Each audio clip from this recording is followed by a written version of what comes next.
a book lover or enthusiast? Do you need genuine and unique lifestyle products?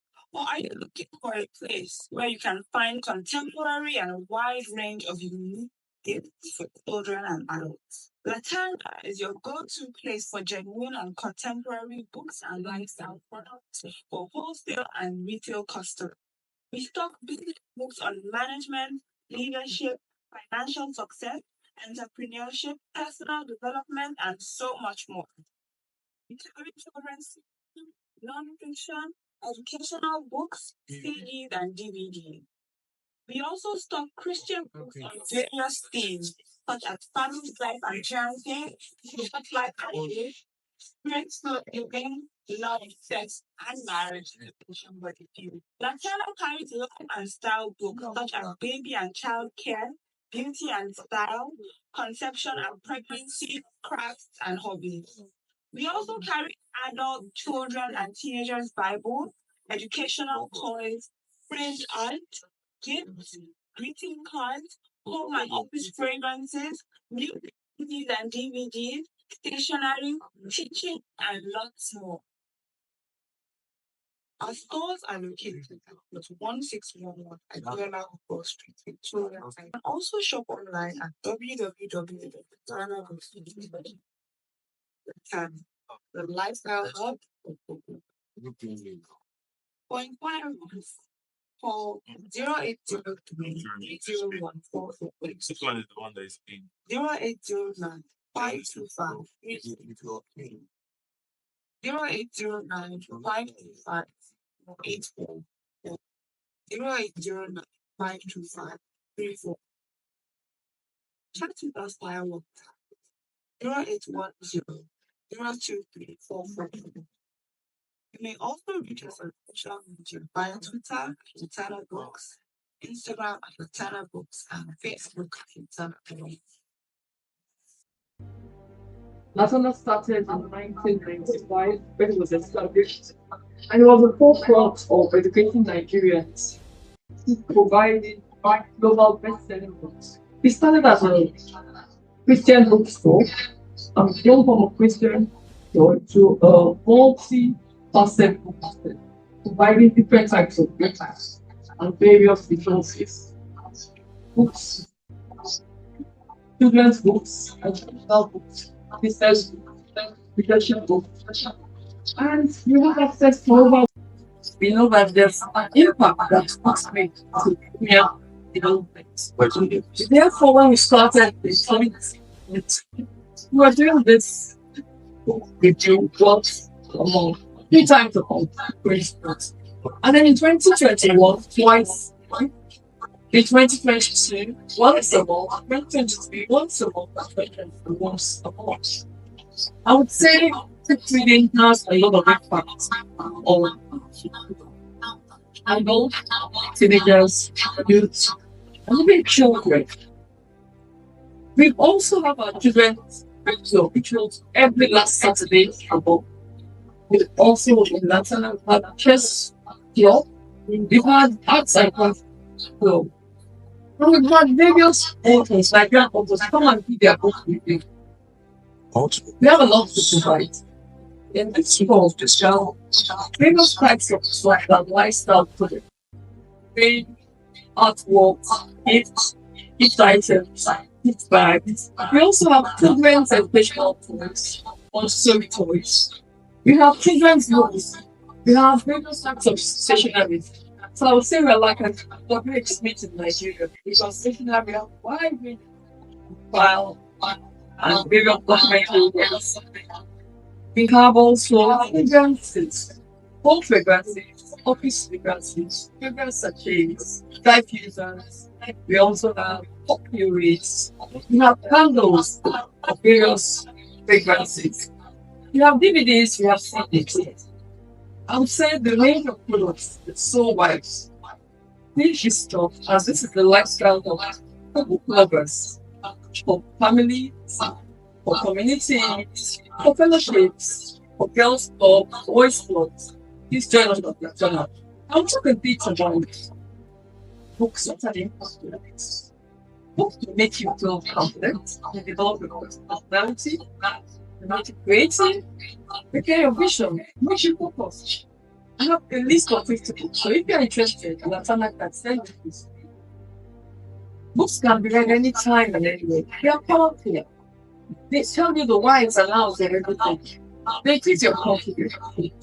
It makes you travel because when you read books of various authors, it seems like they're even with the author. Yes, stress. And it's just 1 hour a month to come and reduce that stress. They build your self-esteem. They help you to grow professionally. They help you also on all the dreams. It tells you about life. It makes you more focused. You have more vision, clearer vision, life goals, life skills. It's a wonderful experience when you read books.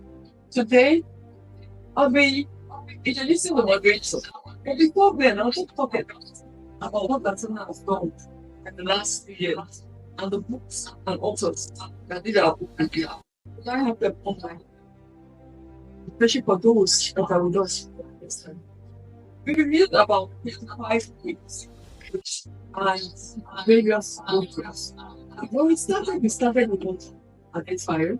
Actually reviewed the 4 disciplines of education. Being that for line up.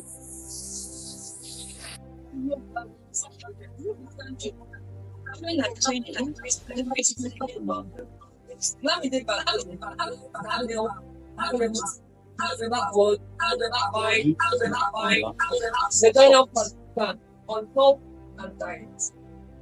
Make care of this cheated one by just that. Most of our book reviewers choose the books that have challenged them. But they choose books that have transformed their lives. So make care who is below Z of up and top. God should let you teamwork. And now they like think of the book and the support given by tomorrow. But they care at the question. Little by life. The story of how to make 10 to 12 challenges by buying okay, any level outliers just by how come platform. Shola Kola Monday competition who is a medical pastor, but he felt that the book that transformed impacted his life. How successful. We talk about Kojo, who is a real estate expert on tools on Fiverr.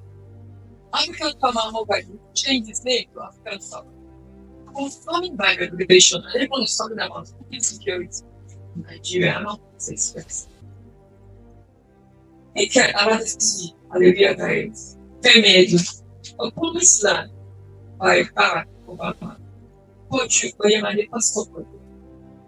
A book that he built and transformed his life was the biography of Joseph Trump. You have thought knowledge. Review of the same teamwork was very important because without the team, we cannot. It's the team that makes the dream to work. People should achieve goals to do. But the love of family and non-family is important.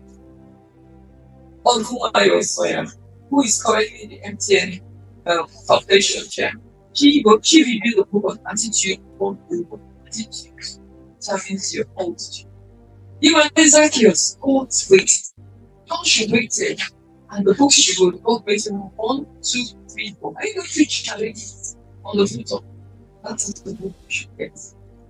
Yemi who is also, I think the chair of one of the soul companies, major source company, the truth revealed by Colonel Harris. Maybe Colonel, who is on the board of Nigerian Breweries. And also has a passion for food. Food failures Africa. Carry the one is the greatest asset. We talk about 1 and 2. We know she the kind of annual group and also if men football now the owner of LPSS Lagos Prep School. Both are over 21 years. And that is someone who is doing well in the education space and gives us opportunity in the education space. We also have Sunday Research footballer audacity to refuse. I was refused. But you can own like thousands of those. You see, I know a success to the choice by the man so. So we want to get it and very important, healthy living and lifestyle. I came from back was the director of the next time. Leaders eat as they don't eat first. Leaders, when you first saw from the sun, built for the storm, she was standing like it. Was a book of Prince of the Storm, which was very passionate when she did it. Was for her husband, who suddenly fell ill at the age of 40. And so when she got to 50, she had to write a book of the challenges she went on healing and how he had to be taught ABC from the beginning at the age of 40, something that more certain treatments. Anything can happen in life. Because make sure that he was protectors. She spoke about how she's been able to go through that storm. Like, kind of any blue and share with you. Make today count once and every day of example. It's so important that we make every day count and not waste our time daily. We also have a book by Mrs. Simon Tyrell. She went through a challenge of losing a child. My mother's daughter. And when she was doing the book, she challenged Lagos State to make sure that now we have all the lights all over the world, all the lanes. But she was one of them. Going to Lagos State and said, because the car hits her most important to have these points all over. Conquest is an idea looking into women. Winnie Fred, who is currently his description for life over 60, and she didn't doesn't of the Emeka Undu leadership honor. Mrs. Olosho Alakia was summing at 70, one of the richest women in the world, and one of the richest black women in Nigeria and Africa. She did that for blossom. How did she blossom? Into the perfect. How about having this classmate current MP of FSDH? To come to the David's TV, and now that is execution.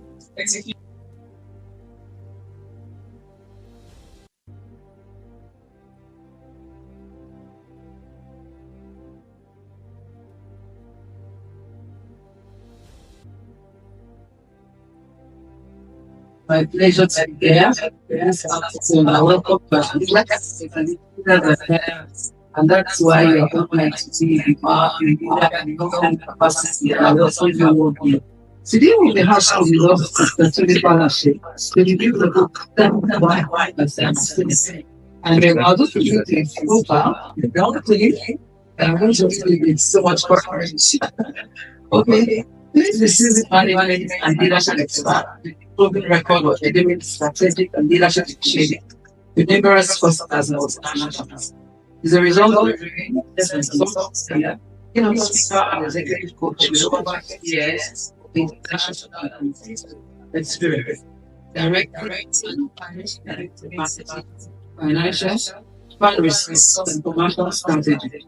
He was a veterinary corporate sector member of the Leadership Ambassadors Presidential Committee on Public-Private Partnership as a precursor of the establishment of the PPP as a platform for Nigerian economic leadership.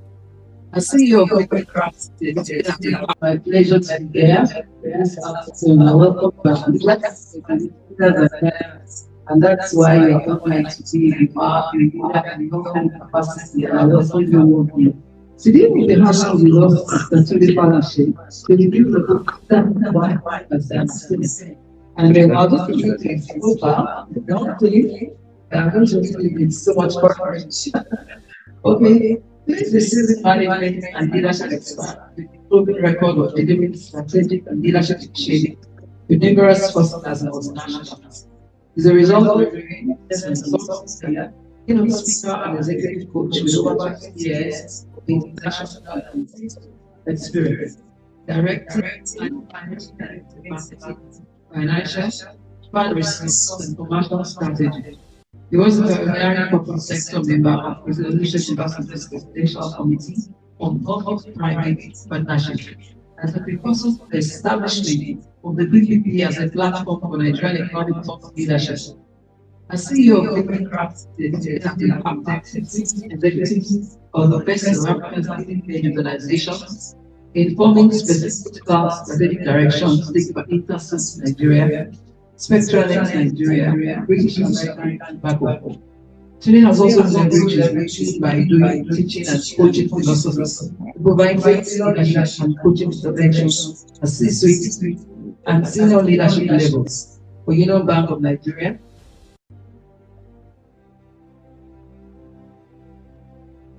The new courses of Ignore today has set exceptional standards, delivering crafts, regular efforts, giving clients that you will need impact, and tailored virtual programs through unique engagements and share scaling models. They have created online sessions for strategy direction, soft skill training, and team building sessions that have been noted as industry leading for the learning impact and effectiveness by top-class multinationals in West Africa. A member of the Lagos Business School Virtual Faculty, there is also a much desired keynote speaker with numerous slides in Britain, Nigeria, with City Business School, Firstland Campaigner Nigeria, Union Bank Nigeria, amongst others. Place unique and innovative SAT, SARS, Sugla model for facilitating the new response to break the bias as delivered as a panelist for Heineken Nigeria's International Women's Day event. Is still receiving huge buy-in across corporate Nigeria. Ladies and gentlemen, as this week in well quality information.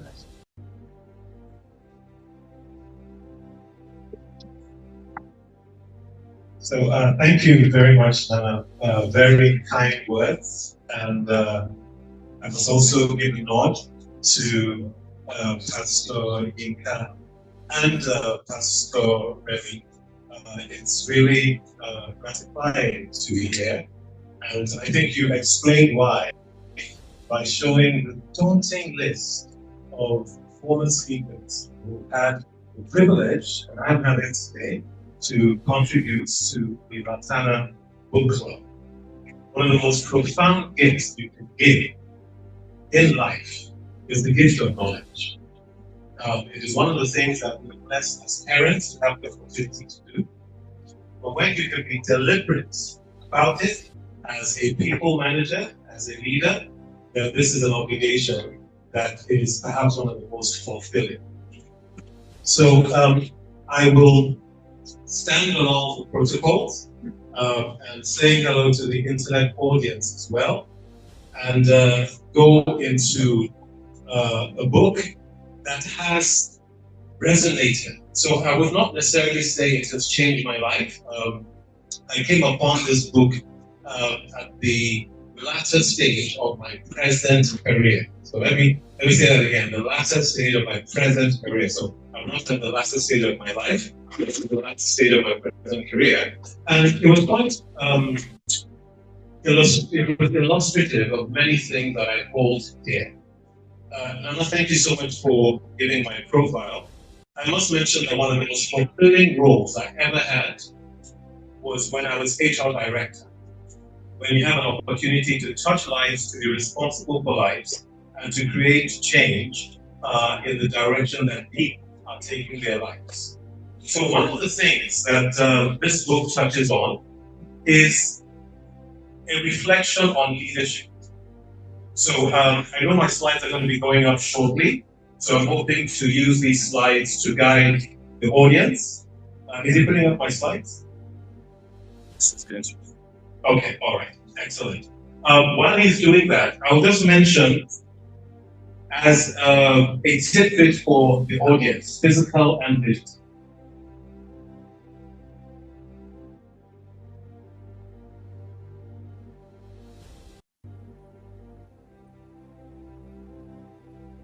The most important word, leadership, was best echoed by Steve Jobs of blessed memory.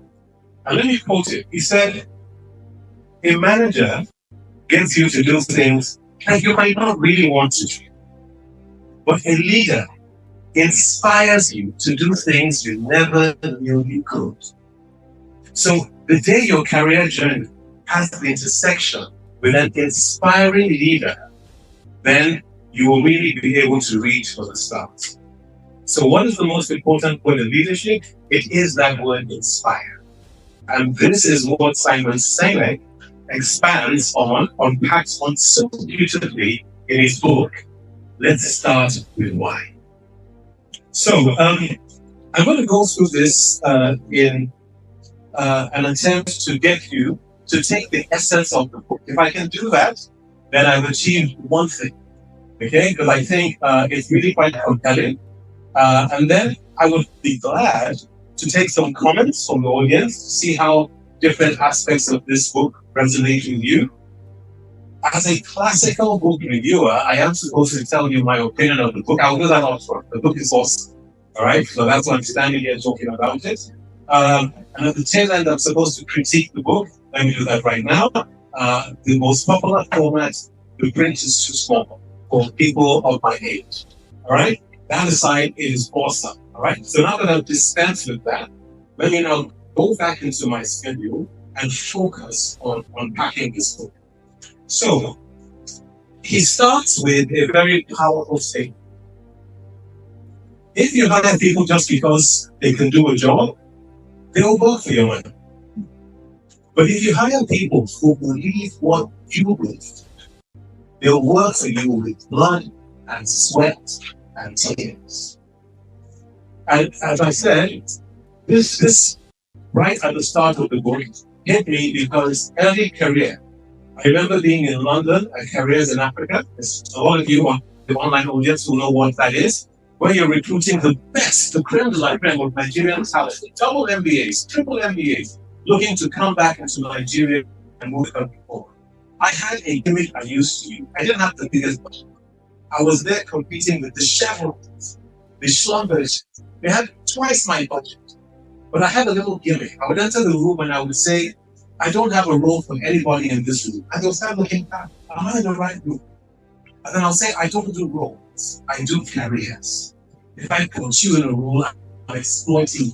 If I bring you in, knowing that you can travel to great heights within my organization, then I am actually building you. And it was amazing. Over 3 years, we got 14 people because that message, which is what Simon Sinek uses with they will work for you with blood and sweat and tears if they believe what you believe.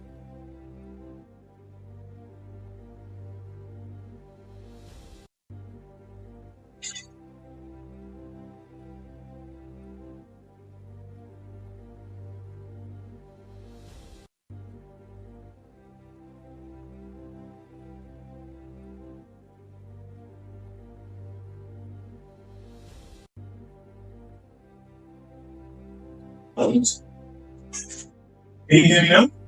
Good, all right. So I'm going to take you through the whistle-stop tour of the profound arguments that Simon makes. I take from each of those sections. So they're quite simple, 6 steps, and extracting the learning. So can we populate the slide? Yes. Okay, so let's populate. So what is the essence of this book? Simon Sinek is making a strong argument, which I buy into 100%, about the difference between role leadership and inspirational leadership, or what he calls purpose-driven leadership. And to do this, to get the mundane leader to be able to transform into an inspirational leader. Remember what I said earlier on, that inspiration is the ingredient that turns you into a real leader who can carry people beyond their wildest dreams. So to do this, Simon Sinek says you need to do something quite simple. And what that is, you need to understand the why behind your actions. Let's remember, the title of the book is Start With Why. Why am I doing this? Then you go into understanding how we can align all efforts and communications around the why. The next slide. So start with why. Understanding and defining what is your why. And aligning all efforts and communication behind this. Yes. So let's take the first part. I'm going to do this quite quickly because I'm looking forward to getting some discussion around that. So what is the first part? The first part of the book is decisions and influence. And what is he talking about here? Let's load the slide. Let's load it completely.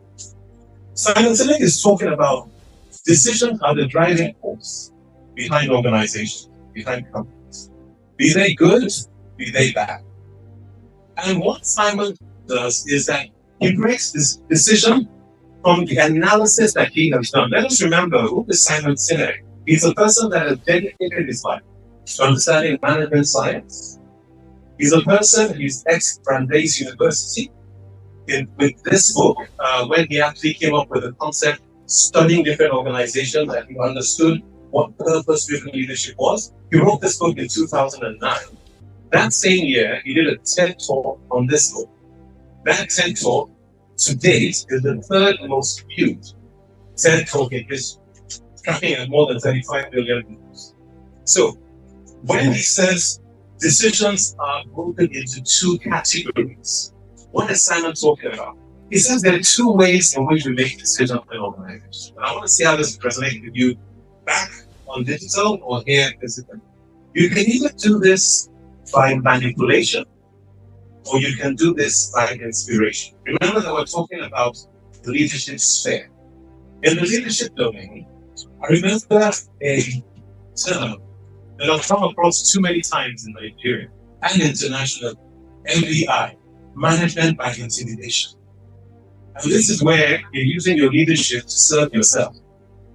But where you can inspire people, again, let me steal from Steve Jobs' definition, then what are you doing? You're getting them to do things they never think of.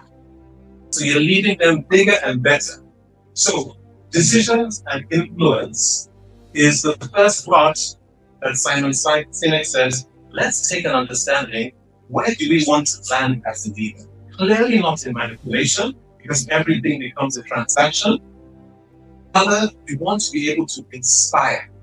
One of the learnings that come from this part of the book, if we go to the next slide.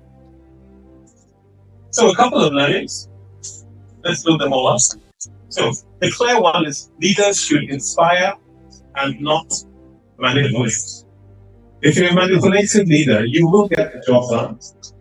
But as soon as you have another task, you are starting from scratch. You are literally reinventing that wheel. When you walk out of the room, your leadership stops if you're a manipulating leader. If you're an inspiring leader, you can be in a different region and your team has your back. They don't want to let you down because you inspire them 360. Similarly, manipulations work in the short term for the tax, but they don't generate loyalty. Okay? And we know that businesses are built as going concerns. You are going to go through thick and thin.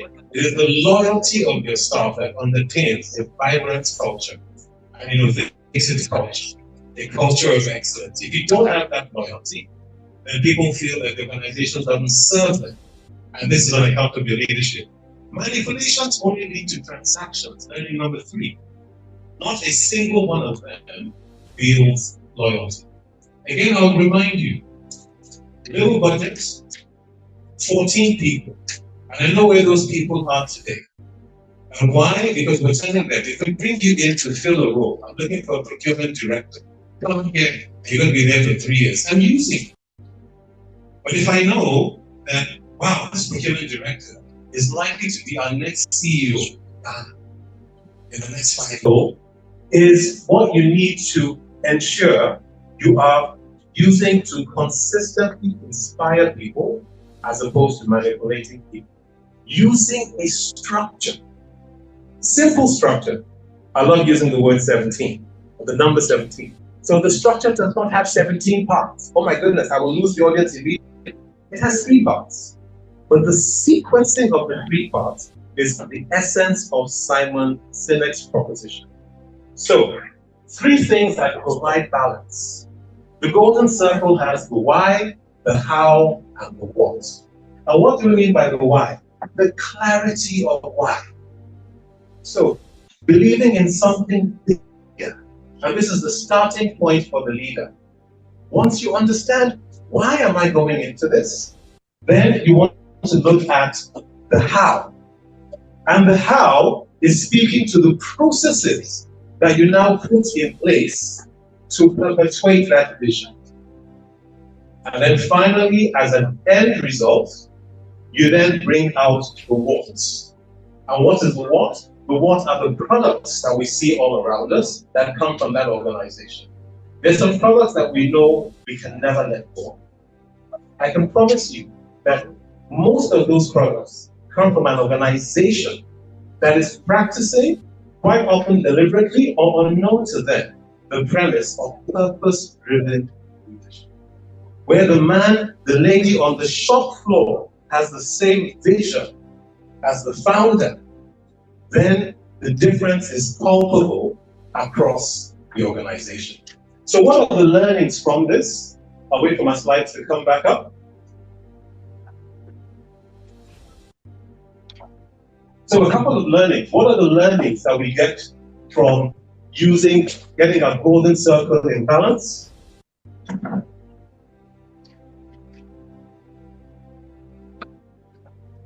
Okay, just trying to get my slides. There we go. While he's sharing my slides, I'll give you an illustration of what I mean by purpose-driven. Apple. Let me use one that he uses in his book, and then I'll give you my example. We know Apple, the iPod. This is one of the most successful musical devices to date. If anybody has gone into an Apple store, anywhere in the world, you see the same type of culture. Why is that? They don't call it a 50 gig music device. They call it 1,000 songs in your pocket. And when you can have everybody in the organization orchestrating what they do in delivering that vision, you find that the change is palpable. We remember Coca-Cola. Douglas Dart was the charismatic CEO of Coca-Cola who propagated the vision that is serving Coca-Cola today. And what is that? A Coke at arm's length. Anywhere you go in the world, we want you to be able to pick up a Coca-Cola at arm's length. And these are the little things that allow everybody from the shop floor to the C-suite to operate with the same vision. So, to maintain lasting success, you want to be a going concern.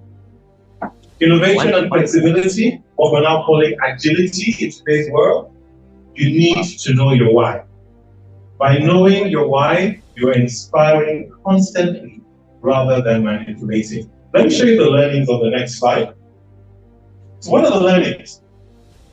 One of the biggest filters, learning number one of the biggest filters for decision making for the organization, for the team, for the individual, is understanding why are we doing this? Why are we doing this? Remember what we're saying. We're not saying, oh, go and find your purpose. We're saying if you want to make decisions, which means choices, filter them with your purpose. Okay? Second, when you have a why clearly stated in an organization, anyone within the organization can make a decision as clearly and as accurately as the founder. So when MTN Nigeria have a statement that says, anywhere you go, imagine what that means. Indeed, as I said that, the person filming me repeated it. He now sang the song. He said, anywhere you go. This is what happens when you have a philosophy that is driven by purpose. Third, differentiation, which is what sets us apart. Why should I use you? Why should I choose your product? If you don't have a unique selling point, you are dying a death of 1,000 cuts. Take that from me as a former marketing director. If you don't have a unique selling proposition, then you're dying a death of other people call it.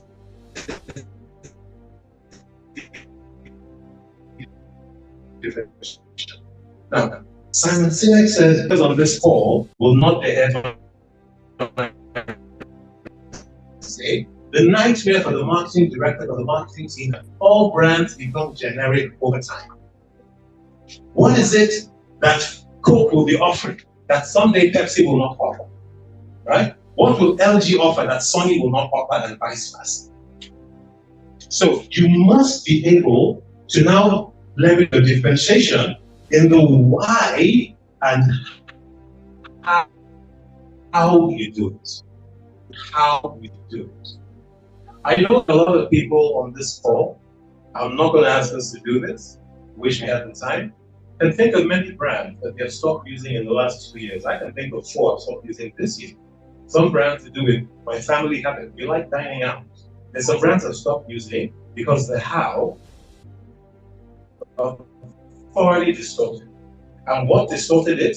They were linking the how to the what they were trying to do, which is make a profit. Not to the why, which is to give people a phenomenal customer experience that will keep on bringing them back.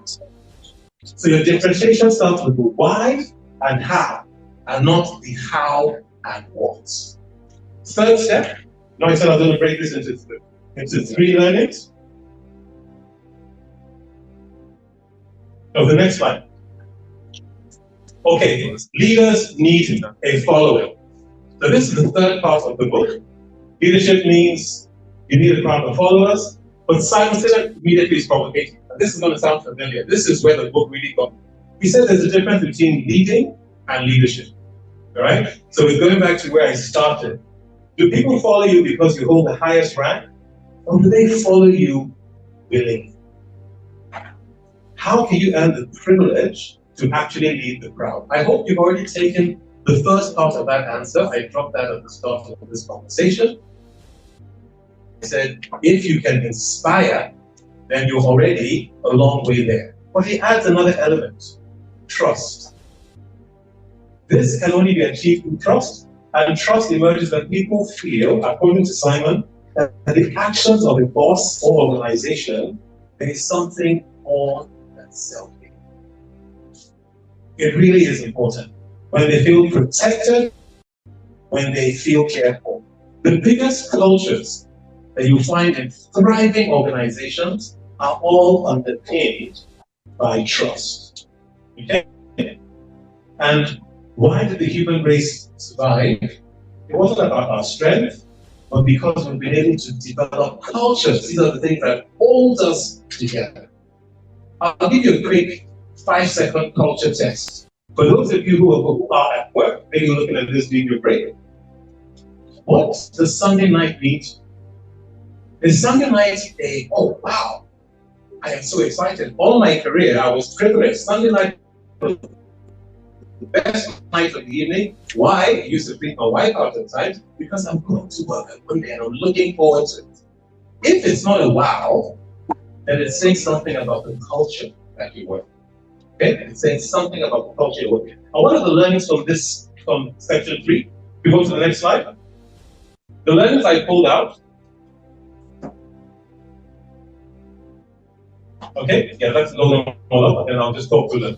The first is trust is something you do by balancing your why, your how, and your what. Okay? And it's intentional. I hope in leaving these 3 words with you, I'm also leaving the sequencing with you. The sequencing is WHW, but the why comes first. All right? The second learning, success happens when you hire people that share the same values as you. Some of you might have heard it. Let me confirm it for a fact. Let me use careers in Africa. You heard me mention that as HR director, over 3 years, I recruited 14 people. 5 of those people we had no role for when we flew to London, when we flew to Chelsea College. But they blew us away with their attitude. They blew us away with their disposition. And we said, we need to hire these people. I'm not talking about, there was a particular lady. 5 people. 5. And 2 of them are actually watching this program right now. Okay? So we brought in people based on, we must create space for these people. Remember, we were not creating roles, we're creating careers. All right? So success happens when you hire people that share the same values as you. And then finally, the best companies are those that have a strong sense of values. Not about skills. It's about believing in certain principles. A long time ago, Google made bold to say we're not interested in receiving. They run assessment centers to try and onboard people. And in the onboarding process, they didn't want to a premier first-class organization. now, which is to understand the set of values that you're bringing into the organization. And they go out to promote their values as well. A lot of legacy organizations right now today, internationally, some that I've mentioned, are running cultural transformation projects. Why? Because they need to land on the right side of this. All right? How do you engender trust as the basis for the organizational culture? Imagine that. Okay, we have 3 more to go. So let's go to part 4. How do you rally the followers? You know, I said this is a book of 6 parts. We've done 3. This is the 4th part. And he now talks about the golden circle needing to be a core. So, you know, I've been drumming something that comes across quite strongly in Simon's book. WHW, I love acronyms, no apologies. It allows you to remember an entire model. But remember the sequence, the why, the how, and then the what. So here he's ensuring that you understand what this does in terms of organizational structure. At the top of the cone is the why level. And this is where you have your leader. And your leader must be purpose-filled and purpose-driven. Let me say this in strategic terms, in terms that are more akin to today's management. This is where the leader must have a vision, and that vision must be compelling. The vision is the why. And this is the reason why a lot of organizations mix up. Well, they first say, do we really need this vision, mission? Okay, they get somebody to just articulate anything. Which comes first? If you're still debating that in an organization, you're going to find out over time that the impact of getting your vision wrong, your mission wrong, is going to be on your organizational culture. So the golden cone starts with the leader, and the leader having a why. The next level is the how level. And this is where you have your executives who know how to bring to life the leader's ideas. So if your leader is getting down into the weeds, what do you spend your day doing as a leader? If you're executing as a leader, then you're missing something, because the biggest way of inspiring your team is not doing what you could delegate or empower them to do, but it's by inspiring them with the purpose you had in mind when you created that idea and getting them to execute in ways you never thought you could. And then, of course, the what are the results of these actions. So I'll say it again. A missing link, a window to the challenge a lot of organizations end up facing when things become tough is how robust is your culture? How robust is your culture? And that quite often is driven by the lack of understanding as to the power of the why, the power of the vision, right? Now, he also now brings in something that cannot, unfortunately, be bought. Charisma. The charismatic leader, right? And I see nods in the room. I'm sure there are nods all around. We are all inspired by charisma, by charismatic people. You know what Simon Sinek is suggesting? He's saying that you can be charismatic. But how do you be charismatic? Charisma is hard to define, according to Simon Sinek, nearly impossible to measure, and too elusive to copy. But here's the rub. All great leaders have it because all great leaders know their why. You've all heard the statement, I hope you have. Find something that you love doing and you will never work another day. Because your passion is going to come through. Your ideas are going to sail through. If you're occupying this space, you'll be saying things, and seconds later you'll be like, wow, where did that thought come from? Right? But this is passion-filled, right? And so charisma becomes natural. I want you to take the most dour person you know, the most shy person you know. That person, get them to talk about something that is meaningful to them. You will not believe it's the same person. We've all been in that situation. Jide, this is you. I didn't know Jide could be like this, right? They're touching into the vein of purpose. So imagine that. Charisma is something we all have as a potential. You unleash it by living out your dream. So let me look at some learnings that we can take from part 4. If we go to the next slide, couple of learnings. To inspire, you don't need energy. You need charisma. Yeah? You don't need energy. My best illustration of this, you can watch a 3-minute advert that speaks to your physical proportions, that speaks to the goals you could have as an athlete, to the mountains you can conquer, to the lengths you can stride, to the sacrifices you can make.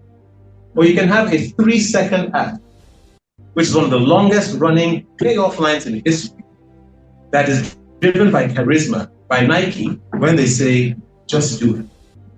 Right? So when you invoke charisma, you don't need energy to get the inspiration that can move teams. Look at that, learning number 2. Communication is not about speaking, it's about listening. And can I add something to that?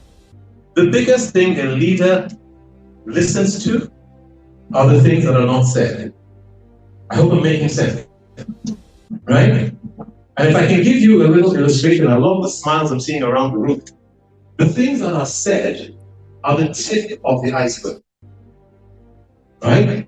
What drives the iceberg is typically not said, but it is always, most of the time, unpacked. And that's where that term comes from, by the charismatic leader. Okay? So communication is not just about speaking, it is about listening. Your practices are the things that make you win, because the battle is not won at the end of the month, at the end of the half year. The battle is won day by day. So the battle is won through your habits, your practices. And your practices are a reflection of the consistency of your what and how both of these relate to your vision. If I was to challenge somebody on this call an hour ago, 2 hours ago, or better still, this time yesterday, you were probably at work, what were you doing? I was. Now, whatever that thing is, can you immediately relate it to your why? If you can't, then examine what you're doing. Remember, the beautiful city of Rome was not built in a day. But guess what? It was built beautifully day by day. You didn't wait till the year end. Your daily practices are really, really important. Energy can excite, but only charisma can inspire. Charisma commands loyalty, energy does not. Okay? I have 2 more steps. While the slide goes to the 2 more steps, so if we go to step 5, please. I'm going to ask somebody in the audience a question. I want to illustrate the power of in fact, let me hide the words. So who would like to volunteer? I'm looking for a volunteer. Otherwise, I'm going to do what I do best. When you say I'm looking for a volunteer, all eyes move away from you. And so I go to the one that moved. Okay, so I'm going to go to the person nearest me, who unfortunately is sending a very important message on the phone. Aha, okay. So I want to ask 3 questions. Okay. So if you could please give her the mic. All right. Good afternoon. Good afternoon. Good. Quick answer. Okay. How did you get here? In my car, I drove. In my car, I drove. Second question. What is this event about? Quick answer. Book review. It's a book review. How did I get here? In my car. What is the event about? It's a book review. Why are you here? Aha. Can you see her face already? Yes. Aha. Go on. Why are you here? I'm here because I was invited, Okay. and I'm also interested in people. Now, of those 3 answers, you can tell immediately which is the most self-inspiring. Yes, you were invited, but you know there are many ways you can turn down that invite. The rain check, Yeah. right? But you're also interested in leadership, And so that is the self-inspiration that brings you here. The power of one. Okay? Okay, the next slide. Oh, I thought we would. Yeah, so let's go to the next slide. Okay. Now, this is the fifth part, which I found really quite provocative. In this part of the book, Simon makes a provocative statement. He says there's a difference between achievement, which we are all striving for, and success. And he says quite often, we mix the two together. So let me unpack them from Simon's dimension, and let me see if you agree with this. Simon calls achievement being close to a goal. It's something you can reach, it's tangible, measurable. Achievement happens when you listen to the word, when you get what you want. Okay? I want to get a certification, I get the certification, wow, I have achieved. We also know that the time to say, hey, I was successful. All right? Success is more like a state, according to Simon. And it comes when you clearly see why you want something. So the problem is we often mistake one for another, taking achievements for real success. Does anybody know people who I was running a retreat. I was running a retreat last week. I won't mention the company because but it's one of Nigeria's biggest organizations. And somebody there, younger than I am, said that he almost retired the year before. Quite often it's because you start getting a better understanding of your why at very interesting points in your career. And you suddenly realize it's not just the achievements. Can I give a more mundane but 50 times more powerful illustration? You are going to marry, you're going to get wed.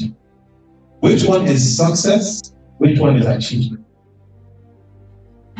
First of all, is being married and having a wedding, are they the same thing? Good. Which is more profound? Getting married or having a wedding? Getting married. Getting married. Because that is a whole different dimension of why. Right? But the wedding is an achievement. Do you see it trended? Do you see how videos went everywhere? And then the marriage ensues. And you find out that what you're measuring is totally different. Okay? So while building businesses or careers, we become more confident producing the results, our wants, and become experts in how we do it. But at the same time, quite often we forget why we started all of this in the first place. I love the notes I'm seeing. Quickly to the learnings. On the next slide, please. Okay, so success. Learning number one. Success can become a serious obstacle. Quite often, once you get it, you relax and you focus on achievements. Right? Why is Dell not the number one company in the world right now? Look at how Dell came out. They knocked IBM for 6. They knocked Compaq for 6. Based on an amazing, innovative idea. But guess what? They called it success, whereas it was an achievement. But the 100-year companies continuously reinvent themselves. You see how the road to success follows a narrow path, but it's commonly taken by those seeking that destination. So when you've heard that term before, let's reinvent. Coca-Cola uses the term, let's imagine a crisis, let's invent a crisis. When they're out competing the competition, they invent a crisis and then build a reaction to that. The second learning, both why and how are critical, and if either of them disappears, the business will start deteriorating. I'm standing here at Laterna. I'm always blown away when I come. I know you're going to get a review of the books that are behind me. But when Yinka spoke, you could see that she was speaking to something. She wasn't speaking to what Laterna does. She was speaking to why Laterna does. So permit the bad English. It's not actually bad English. Why Laterna does what? And when you start from there, this is where you will be. How many years later? 29 years. 29 years later, this is where you will be. Okay? And number 3, it is critical for organizations to constantly recapture the why and inspire people again. Otherwise, those organizations become irrelevant. Ask yourself on this call, before I go to the last step, what is the why for your organization? Yeah? Why does your organization exist? Then before you rapidly praise yourself for, that was a quick answer, or surprise yourself that I'm still looking for the answer, that was the first part of the question. The second part of the question, does it relate to your own why? Imagine that. You find out the why of an organization, and it doesn't relate to the why that you have for yourself at this point in your life. The final step. And in this final step, you find out that the author now goes through some self-reflection, and he commits to a principle, and he actually says he was on the wrong side of this principle, right? The theory of the golden circle was the result of a long personal struggle the author, Simon Sinek himself, went through. When he started his business, he was so excited. He knew the statistics. 90% of businesses fail in the first 3 years. His business didn't, and it made him feel very proud. In the 4th year, Simon Sinek totally lost his drive. It was not a passionate race anymore, just business. He became paranoid, accusing himself of being less smart than his competitors. In business, we always compete against others and want to be better than them. What we should do instead is be better than ourselves. Can I give you, there's so many examples in the book. Let me give you an example outside of this book. Anybody know Bill Gates? What did he found? Microsoft. This is what I said. What did he found? Microsoft. Why does Bill Gates exist? You see, that's a different question. And he discovered that himself at the peak, when he voluntarily stepped away as CEO of Microsoft. Anybody remember what he became? Chief Innovation Officer. And the innovation was going right back to his why. His why. He wanted to consistently push the envelope for the betterhood of humanity. And as CEO, the richest organization in the world, all of a sudden, that was not delivering on his purpose. And that's why he stepped back into something that changed. Right? Anybody know David Cameron? Former Prime Minister.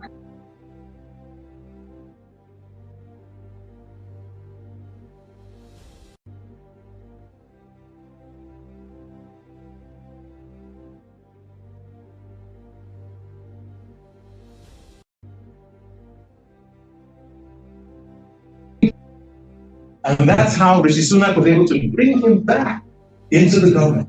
And you see David Cameron now, look at him. He's having the time of his life. So what are the learnings we take from this? The learnings, yes? Okay, let's load them up. So just 4 learnings. The first, the biggest competition a business or person should have is competition with yourself. The focus should be becoming better than yesterday. Think about that. If you're not becoming better than yesterday, you are making yourself redundant. Secondly, work to inspire others, not to beat the competition. I'll give a shout out to somebody, a good colleague, Alex Goma. Alex Goma, we used to be in Diageo together. I was marketing director, he was sales director. But I want to touch on something that Alex said when he was MD of a division of BZ. And he said the way he got people to achieve their targets was not to discuss targets with them, but was to equip them to win, to ruthlessly do whatever it took to bring out the best in those people. And under this premise, he was able to get the first Nigerian directors in the organization. And what they went out to achieve was beyond us.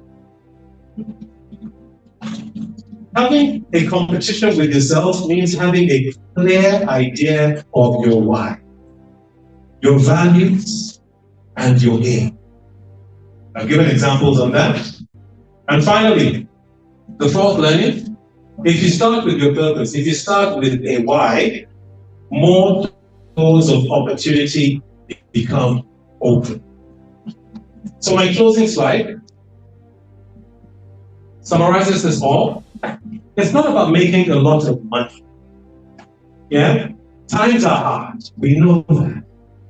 But when you get to the money is, I have too much money to spend, you suddenly find out that they're actually bigger pursuit, a bigger demand on who you are.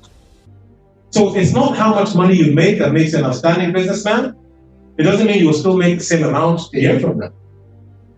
It may sound paradoxical, but true success comes when you forget about money and focus on something else. Caring about your people, your employees, your colleagues, your clients, and offering them something, check this out, that has an idea behind it. Is there an idea behind selling that? Is there an idea behind Diageo? I told you the idea behind Coke. A Coke at arm's length, anywhere in the world. Your supply chain guy, your finance guy, your sales guy can relate to that. This is how you earn trust and loyalty, and this is how companies are changing the world. So it's been a pleasure. Those are my 6 steps. I've tried to give a whistle-stop tour, and I'll be glad to take any questions. Thank you so much, Mr. Falase. That's been so interesting and encouraging. And I'd like to ask if there is any question online or on the floor here. If you have any question for Mr. Falase on this awesome presentation, you can please indicate now. Is anyone indicating online? Anyone in the house? Please ask the question. If you want to ask a question online, just show with your digital hand, and we will give you the opportunity to ask. Okay, meanwhile, I think I have a question. Someone talked about trust, putting the employee first. And then talked about how Southwest benefited from this. Because Southwest believe that they have to put their employee first and then treat their customers like family. And it has really worked for Southwest because if you look at their statistics, 4% voluntary turnover, 44 consecutive years of stability. They have the lowest complaining rate, and also 85% of their staff say they are proud to work there. No layoffs, no follow, and it's working for them. And then Continental Airline got into trouble, 10 CEOs in 10 years, and so I said 5 of bankruptcy. And then Betty came on board, and what he did was one, said he was going to ensure that there's trust in the organization. He's going to put them on the first. And said how to get the trust to make sure that your why and your what and correlation. And he began to do that. And he told the company the other way around. And I look at it, when you look at a lot of organizations in our own life, it's talk about putting customer first. I mean, I've got three class, customer centric, customer loyalty. And I'm like, well, it's working out for this people when they're putting their employee first. Now, what Betty said was that if the employees are happy, the customers will be happy, and the shareholders will be happy. So with your own very vast corporate exposure and experience, what is your response? Customer first or employee? I think, Nana, it's a great question. And I'm glad you gave that quote because Sam Walton, the founder of Walmart, also has a similar quote. And if you take care of your people, the people will take care of the customers, and the customers will take care of the business. So it is about having the confidence, having the result, having the trust in your idea to pass that on to your employee. Because if you put your people first, your people will deliver quite often bigger and better than you ever knew you could with that same idea. And the 100-year organization, the 100-year club as they call it, are all organizations. I don't have the statistics, but I know too many of them. You went to Southwest, we met with quite a few who have been able to demonstrate that when you do this, success will come your way. Can I also encourage the audience by saying, not that I know organizations in Nigeria. I was actually running a retreat for an organization in Nigeria. They probably might take me for saying, you should have mentioned their name. They're into construction, and we ran an HR retreat for them.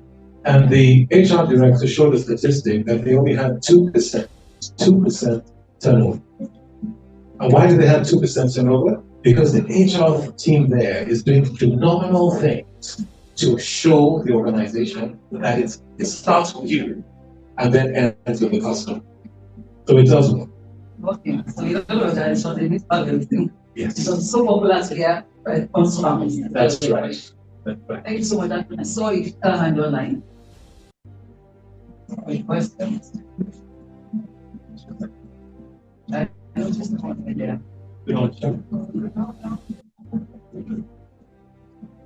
Is it okay if you have a question online? I saw one earlier. You want to check chat? What about the questions? There's a question in house there. Yeah. Okay, let me keep it. Just take a question now. Okay. Yes, hi, good afternoon again. I want to speak about our peculiar environment. Nigeria is peculiar, and you can't really talk about employees first without talking about Nigeria, the Nigerian, just the Nigerian employee, the average Nigerian employee. The average Nigerian employee, with all due respect, not very appreciative of all those things that you encourage them, inspire them. So my question to you is, do you have any ideas on how employers can actually inspire Nigerian employees to do better or to be loyal? Because you and I have heard stories of employees who are doing everything, they are doing hard, they pay their students' fees, they pay hospital bills, they pay their rent, and yet at the earliest opportunity they will report control. So what exactly can we do in this environment that will Yes. Okay. That's a great question. Permit me to start my answer with a little story. I was in church many years ago. I had left corporate. I was in corporate, the other side of the fence, as I call it, many years back. And somebody tapped my shoulder, gave me a note. I opened the note. I think my wife read it, and it read, "You were the best HR director of the organization that I had. May God keep you." And I looked back, and I couldn't recognize the fellow, but I met him after the church service. He turned out to be one of the 600 people I had to sack in my first 6 months as HR director. Yeah, he sent me that. Why? When I was told I was going to become HR director, I was told this in London. I was so excited. Oh, my first board. And they also told me, hey, listen, we've done the Booz Allen survey. Nigeria has to shed 600 employees, and you're doing it by July. So what I had to do, to your question, I had to rapidly build trust. And the key thing is trust. And you see that Simon also mentioned it as well. That was step 4, trust. And how do you build trust? It's 2 things. By the way you listen. Again, you saw that Simon said that communication is not about the speaking, but about the listening. So we brought about town hall meetings. And I know that when I told my staff, we're going to start having town hall meetings, they said, that's not going to work. My HR team. I said, no, don't worry. There'll be a simple agenda. What is the agenda? There will be no agenda. You can talk about whatever you want. And I will not pretend. The very first town hall, the very first question we got was a shocking question. But the fact that we were able to answer it authentically, right from that first town hall, we started building that culture of trust. The second thing, so you listen and then you deliver. You show that you're delivering based on what you're listening to. So they told us where their shoe was paining them. We could not hide all the wisdom, but we did as most as we could. And what started happening? Okay, I can't give you a staff month, but I gave you more overtime. I raised the resumption time. You know, remember I said this was one of the most fulfilling roles in my career because it showed me the power of being able to manage people. And the best way is really by inspiring them. You can't inspire them if they don't trust you. They will not trust you if you don't prove to them that you listen, act, and then listening and acting is what people call care. So it's evidentiary, and you must provide the evidence of it. And I would say not just in Nigeria, but particularly in Nigeria. You know, we're not shy people, we're quite vocal. And in these times now where there's so many macro challenges as well, this is a time when your cultures need to be the strongest again. An organization 3 weeks ago put up on a slide at Continental Hotel, 2% turnover in an era of Japan. I hope that. Yes. I also think that it's so important for you to ensure that when you're hiring people, there are people that believe in you. That's the why. That is the why. Because if they do, then we work with their job and they're sweet. And they will be thinking of improving the organization. That's the lack of time I was talking about. Any question online? Yes. From the chat box, please type us.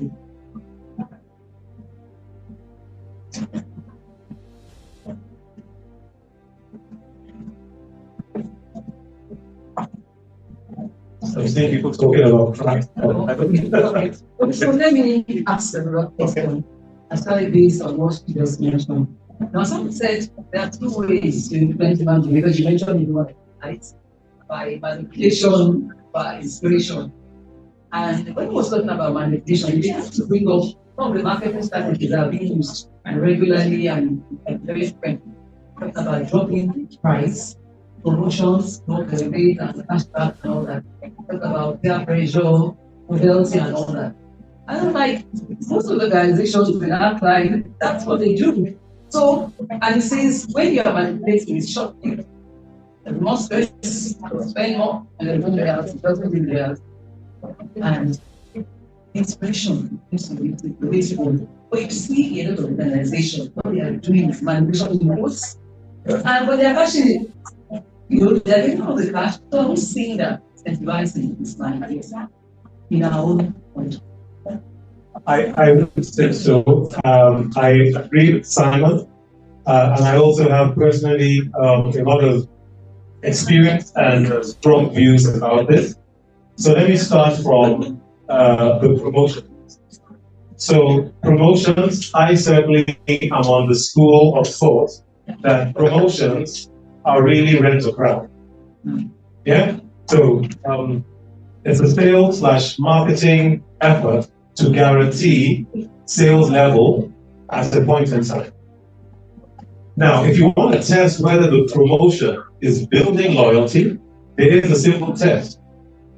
In disparate cycles, remove the promotion and see what happens to your sales level at that same period. If it falls, the prior year you were renting a crowd. The second thing is loyalty is best driven by experiences.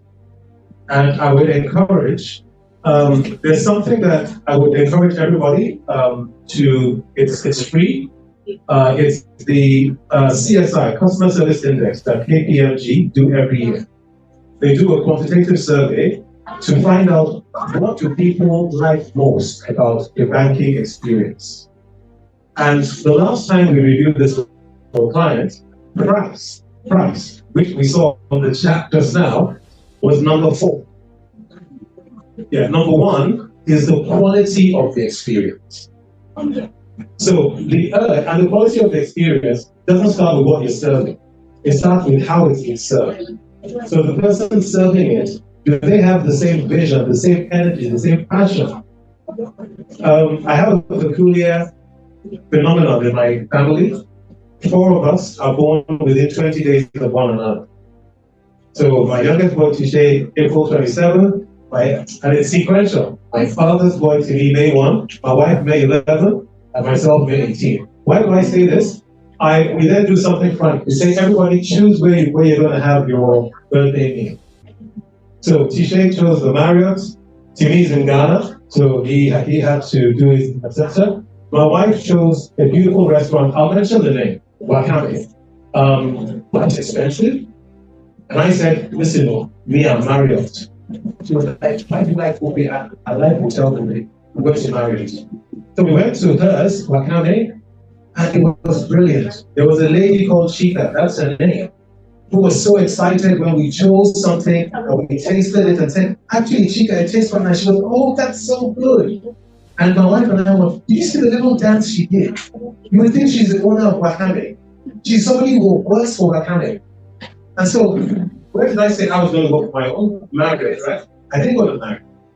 I went to Wakame. That's how good the experience was. And we went there and we noticed that, Chika was not there. But the experience stayed the same. Over time, the most sustainable differentiation.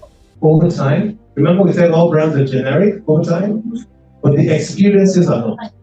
And so, if you ensure that the customer experience is awesome, I'm not trying to make Laterna's head swell, but look around us. There are 3 different schools right now going while the book review is going on. That's awesome. That's awesome. How authentic is that? Yeah? So it's about the experience. I hope that helps. Thank you so much. Any other question? Okay.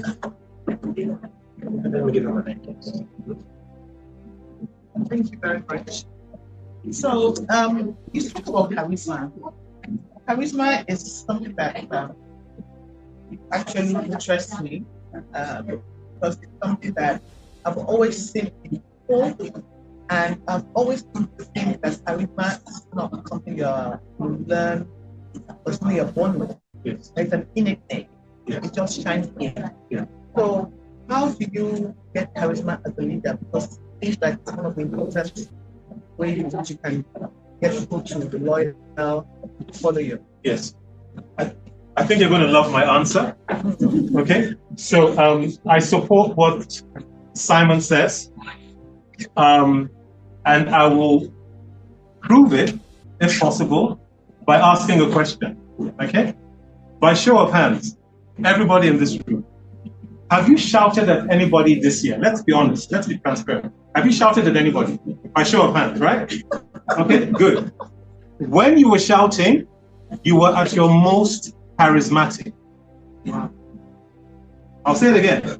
When you were shouting, you were at your most charismatic. My wife bought gas from somebody yesterday evening. You know how Murphy's Law, the gas finished at 7:30 p.m. She has her guy. Emeka, bring the gas. Emeka brought the gas, and then Emeka said, the price has changed, you're supposed to pay more. Emeka had been overbilling her when the price fell. He didn't say that. My wife found out by mistake. And now that the price had come down, he was, you need to pay more. And my wife shouted at him. Oh, it was so good. She had to ask me that, dear, what did he mean when he said it's okay? I said, your charisma has worked. Because she didn't just shout in raising her voice, she shouted the facts behind when the price was low and I was overpaying. Emeka, did you call me? Did you call me? Speak now. Speak now. This was yesterday evening. I'm sure she's smiling as she's watching me say this, right? Now that is charisma. So, okay, so if we all have charisma, how can we unlock it? Find that thing you're passionate about and speak to it from the heart. Your charisma comes out. Remember that Simon Sinek said, charisma is not about how loud your voice is. He said it's not about energy, right? It's about the ability to inspire. My wife inspired Emeka yesterday, right? Because she spoke, when you're passionate about something, the way you will structure your facts, you yourself after will say, I tried, right? So the issue is, how many of us are in roles right now that we have no passion for? How many of us are in roles right now that do not align with our purpose? Biggest question, how many of us right now know our purpose? How can you start with why if you don't know what your why is? Make a why. There's a question online. Okay. This is a leader at my level.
An example.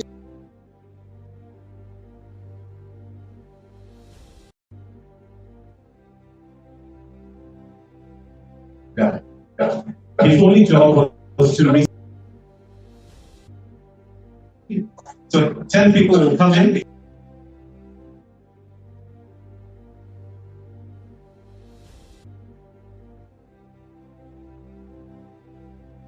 Yes, me. And I came in, and Yinka, your sister was part of what I'm talking about. Because we use your sister. I now said we're going to do swipe card access across the entire country. That's the first time I met Yinka's sister. Okay?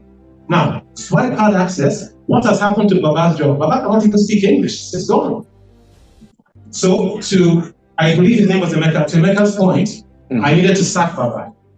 I invited him to my office. I had the sack letter ready, and I started reading it out. I found out, incidentally, that was Baba's first time, not in the director's floor, in the management building, in 17 years. I then said, Baba, I have made to understand that in 17 years, you've only been absent 4 times. This is the record. It really inspired everybody. Baba said, thank you very much. I said, Baba, you will have noticed that we've introduced swipe card access across the company. And yes, sir, I have noticed. Sir, when I go for training, that was the worst day of my professional role as HR director. Because the next line there was not training. It was Baba's termination. We see the thing about power and the thing about being in Nigeria. So power, I used.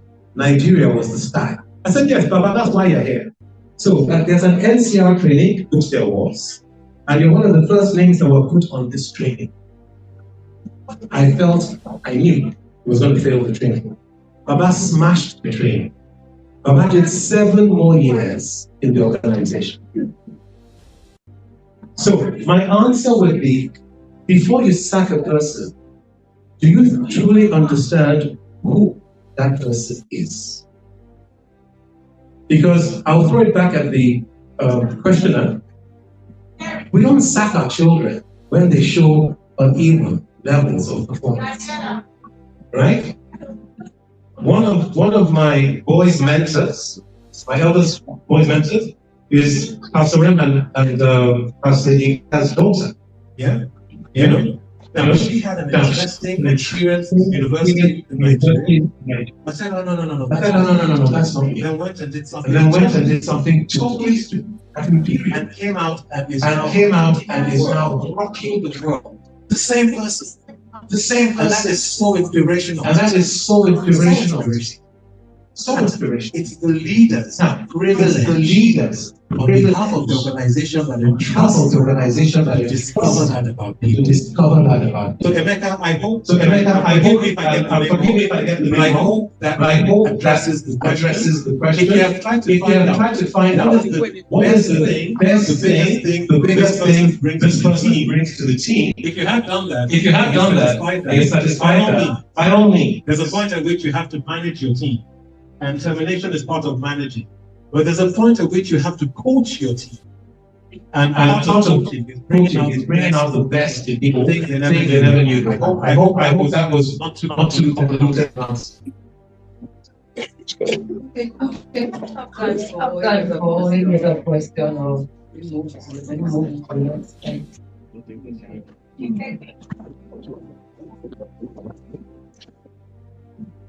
Yeah. Today, you left some factory, and I think it is in the last 10, 15 years. How many years? 15 years. 13 years. You found yourself, you found your purpose, you found your why. Did you tell us about your why? Yes, thank you, Yinka. My why has always been, but it came out towards the tail end of my corporate career. Mr. Falase has been so interesting and encouraging. And I'd like to ask if there is any question online or on the floor here. If you have any question for Mr. Falase on this awesome presentation, you can please indicate now. Is anyone indicating online? Anyone in the house? Please ask the question. If you want to ask a question online, just show with your digital hand and we'll give you the opportunity to ask.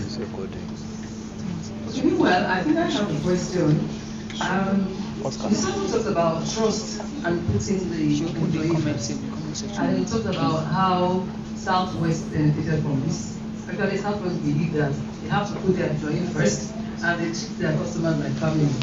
And it has really worked for Southwest because if you look at their statistics, 4% voluntary turnover, 44 consecutive years of profitability. They have the lowest complaint rate, and also 85% of their staff say they are proud to work there. No layoffs, no follow, and it's working for them. And then Continental Airline got into trouble. 10 CEOs in 10 years, and twice they filed for bankruptcy. And then the person came on board, and what he did was one. He said he was going to ensure that there's trust in the organization, and he's going to put the employee first. And he said, how to get the trust is to make sure that your why and your what and correlation. And he began to do that. And he told the company the other way around. And I looked at it. When you look at the lot of organizations in our own climate, they talk about putting customer first. I mean, I've talked in class. Customer centric, customer loyalty. And I'm like, what is working out for these people when they're putting their employee first? Now, what person said was that if the employees are happy, the customers will be happy, and the shareholders will be happy.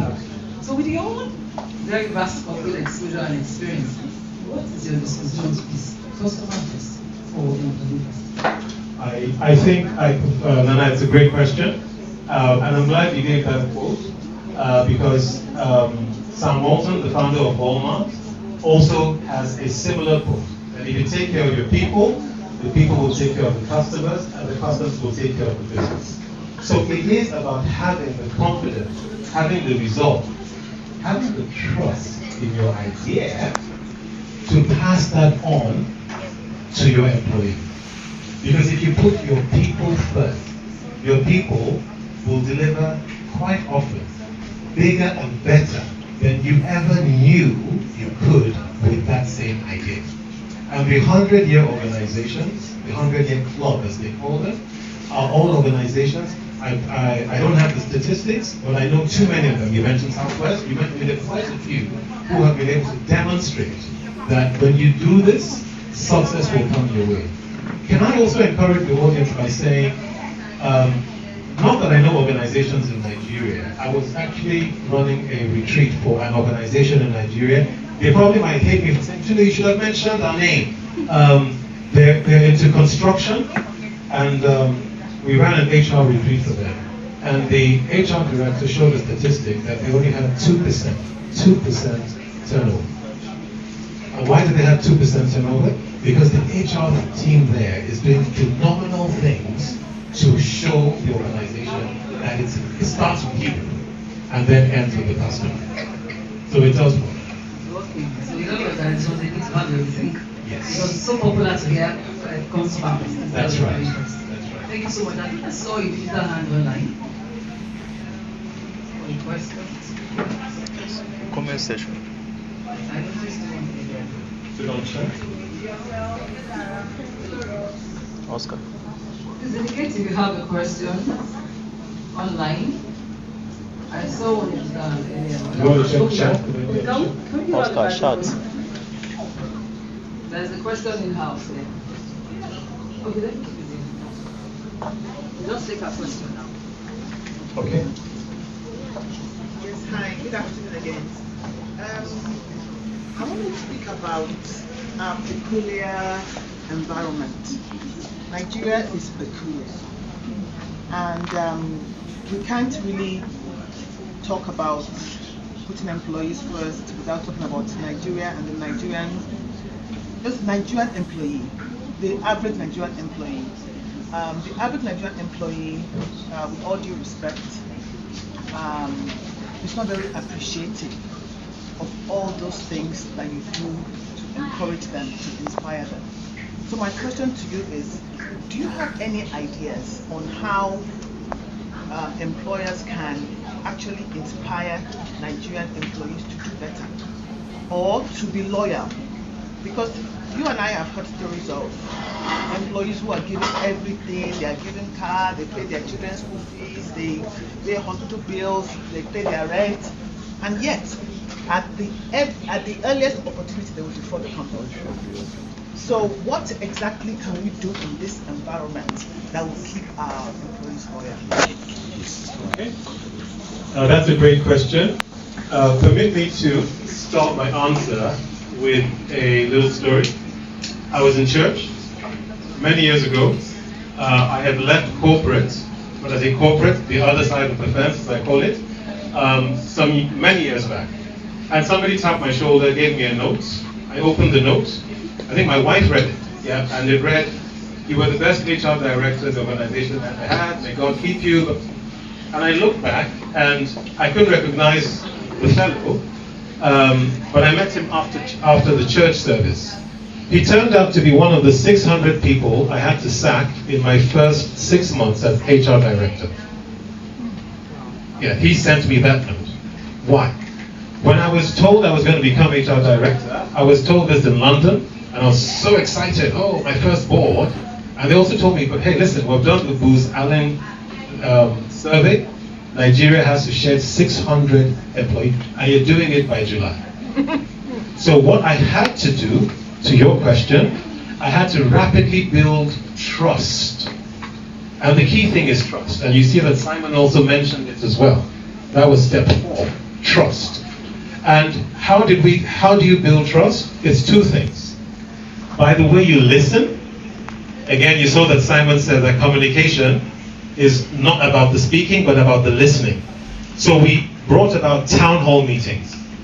And I know that when I told my staff, we're going to start having town hall meetings, they said, "Sir, that's not going to work." My HR team. I said, "No, don't worry. There will be a simple agenda." What is the agenda? There will be no agenda. You can talk about whatever you want. And I will not pretend. The very first town hall, the very first question we got was a shocking question. But the fact that we were able to answer it authentically, right from that first town hall, we started building that culture of trust. The second thing, So you listen, and then you deliver. You show that you're delivering based on what you're listening to. So they told us where their shoe was paining them.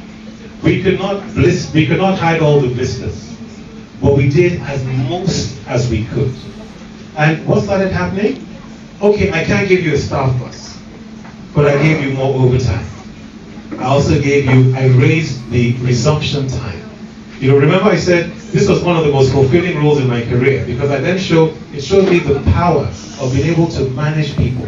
And the best way is really by inspiring them. You can't inspire them if they don't trust you. They will not trust you if you don't prove to them that you listen, act, and then listening and acting is what people call care. So it's evidential. You must provide the evidence of it. And I would say not just in Nigeria, but particularly in Nigeria. You know, we're not shy people. We're quite vocal. And in these times now, when there's so many macro challenges as well, this is a time when your cultures need to be the strongest. Again, an organization 3 weeks ago put up on a slide at Continental Hotel, 2% turnover in an era of Japan. I hope that. Yeah, it helps. Thank you. I also think that it's so important for you to ensure that when you're hiring people that believe in your belief. That's the why, starting from the why. Because if they do, they will work with their blood and their sweat, and they will be thinking of, defrauding the organization. That's what Simon was talking about. Any question online? From the chat box, can you check for us?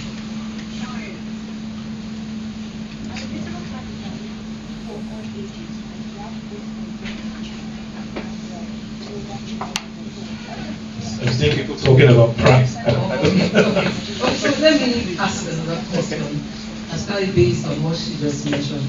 Now, someone said there are two ways to influence human behavior. You mentioned in one of your slides, by manipulation or by inspiration. And when he was talking about manipulation, he began to bring up some of the marketing strategies that are being used regularly and very frequently. Talking about dropping price, promotions, the rebate and the cashback and all that. Talk about peer pressure, novelty and all that. I don't like most of the organizations in our client, that's what they do. So, and he says when you are manipulating, it's short-lived. There's more stress, you spend more, and there's no loyalty, it doesn't give loyalty. And inspiration seems to be the way to go. But you see a lot of organizations, what they are doing is manipulation in quotes, and when they are cashing in, they are getting all the cash. So I always say that incentivizing is manipulating in our own culture. I would say so. I agree with Simon, and I also have personally a lot of experience and strong views about this. So let me start from the promotions. So promotions, I certainly am on the school of thought that promotions are really rent a crowd. Yeah? So it's a sales / marketing effort to guarantee sales level at a point in time. Now, if you want to test whether the promotion is building loyalty, it happens to your sales level at that same period. If it falls, the prior year you were renting a crowd. The second thing is loyalty is best driven by experiences. And I would encourage, there's something that I would encourage everybody it's free. It's the CSI, Customer Service Index, that KPMG do every year. It's sequential. My eldest boy, Timmy, May 1, my wife, May 11, and myself, May 18. Why do I say this? We then do something funny. We say, everybody choose where you're going to have your birthday meal. So Tisha chose the Marriott. Timmy is in Ghana, so he had to do his in absentia. My wife chose a beautiful restaurant. I'll mention the name, Wakame. Quite expensive. And I said, listen, me, I'm Marriott. She was like, why do you like buffet? I like hotel buffet. I'm going to Marriott. So we went to hers, Wakame, and it was brilliant. There was a lady called Chika, that's her name, who was so excited when we chose something and we tasted it and said, actually Chika, it tastes quite nice. She was, oh, that's so good. And my wife and I were, did you see the little dance she did? You would think she's the owner of Wakame. She's somebody who works for Wakame. And so, where did I say I was going to go for my own Marriott, right? I didn't go to Marriott. I went to Wakame. That's how good the experience was. And we went there, we noticed that, Chika was not there. But the experience stayed the same. Over time, the most sustainable differentiation, over time, remember we said all brands are generic over time, but the experiences are not. And so, if you ensure that the customer experience is awesome, I'm not trying to make Laterna's head swell, but look around us. There are 3 different schools right now going while the book review is going on. That's awesome. That's awesome. How authentic is that? Yeah? So it's about the experience. I hope that helps. Thank you so much. Any other question? Okay.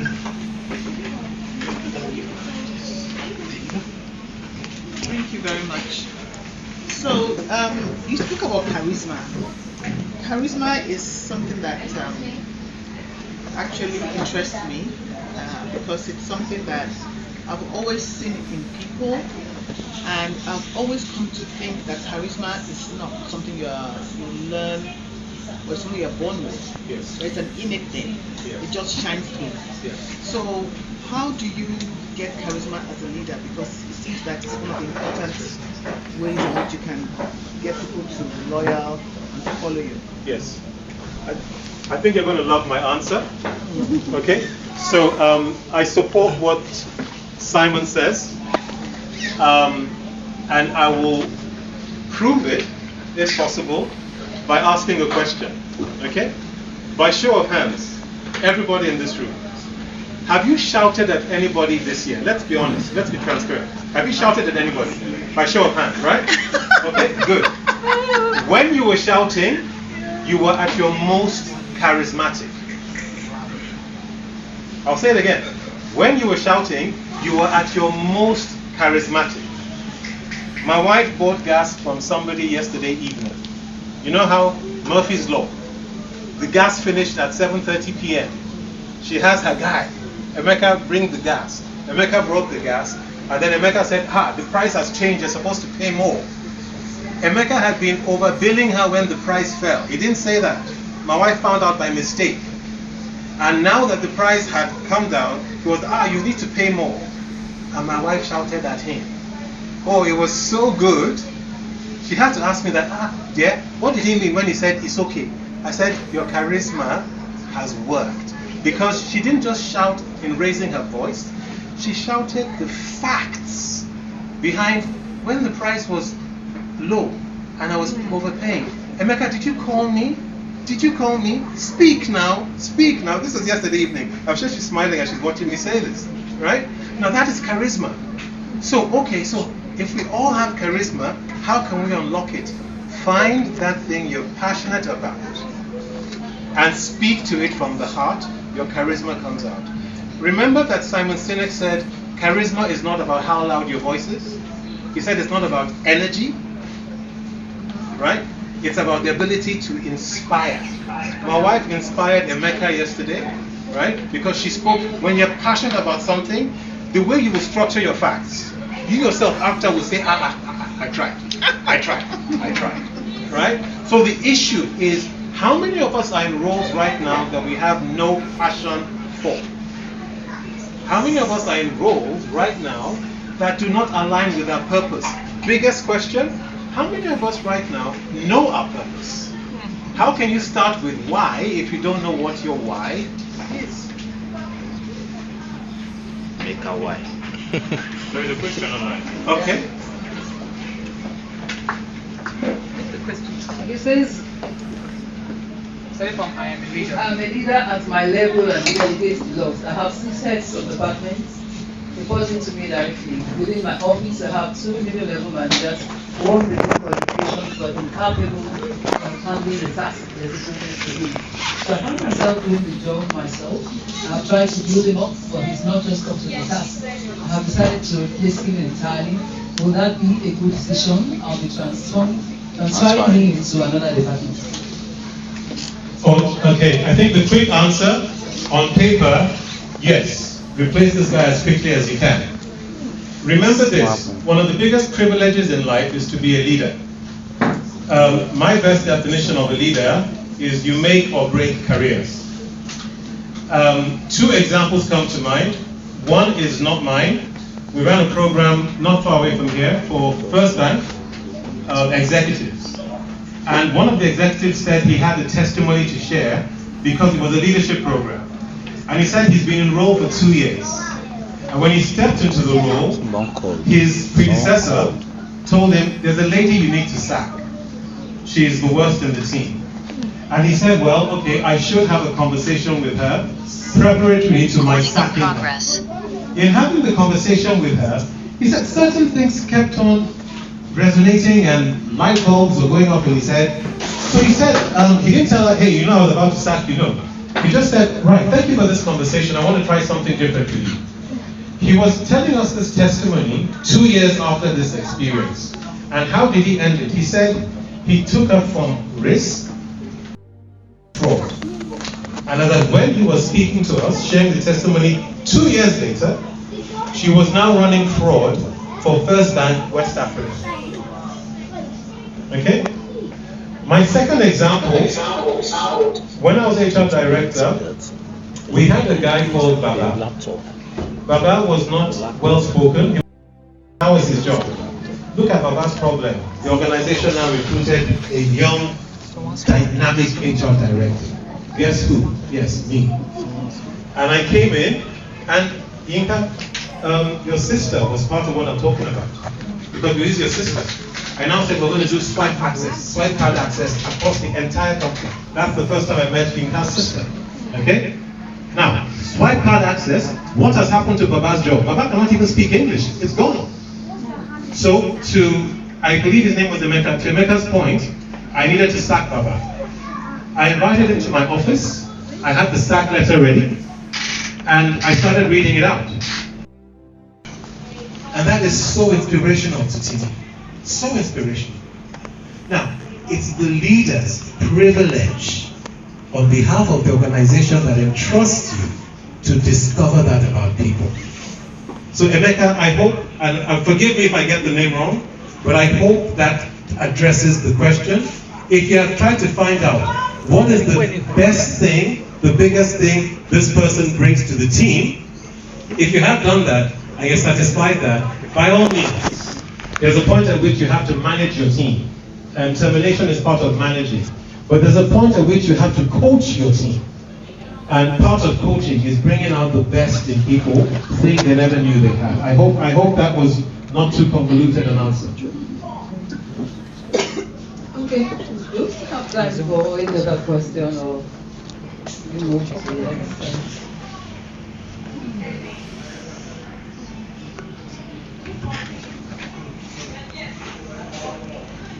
Tunde, since you left Factory and I think he left. Yes. In the last 10, 15 years, how many years did you see? 13 years. 13 years. Network. You found yourself, you found your purpose, you found your why. Could you tell us about your why? Yes.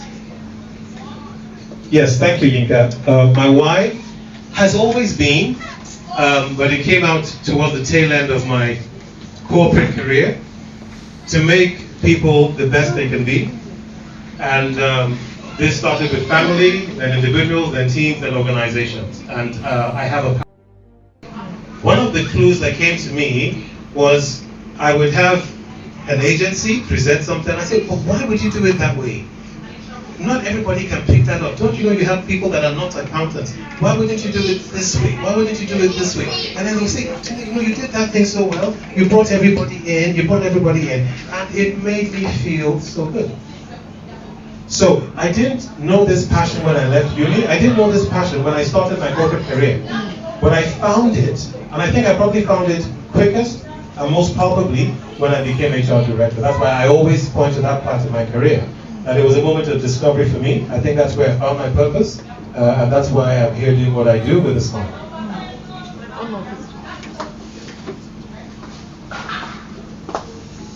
Just before this meeting, we were talking about what happened during COVID training and what is happening now. Could you just talk a bit about that one? And which is how to help people, inspire people, and also help organizations take them to the next level. That's one. And then, why would you encourage people to read books? I think my answer will start. Let me merge them into two. Most people, I think I'm quoting Eleanor Roosevelt, most people miss life's opportunities because most times it comes dressed in overalls and labeled work. So that job you are doing right now, you didn't know it was your biggest opportunity at that point in time. So always get as much knowledge as you can, because you do not know where that knowledge is going to make a difference at a tipping point in your career. So I am blessed. I shared with my wife many times actually, but even as recent as last week. It takes me 10 minutes, 15 minutes to put together a presentation. I do it probably faster than ChatGPT, and I'm being totally sincere. And my teams do that as well. But that's because many years ago, at early career stages, I was up 4 a.m. doing presentation for the CEO because they felt I had a flair for it. So it was Fela that said it. How many things are you going to be a master of? My answer is be a master in as many of them as you can, because you don't know which one is going to make that palpable difference the day opportunity comes knocking. Okay?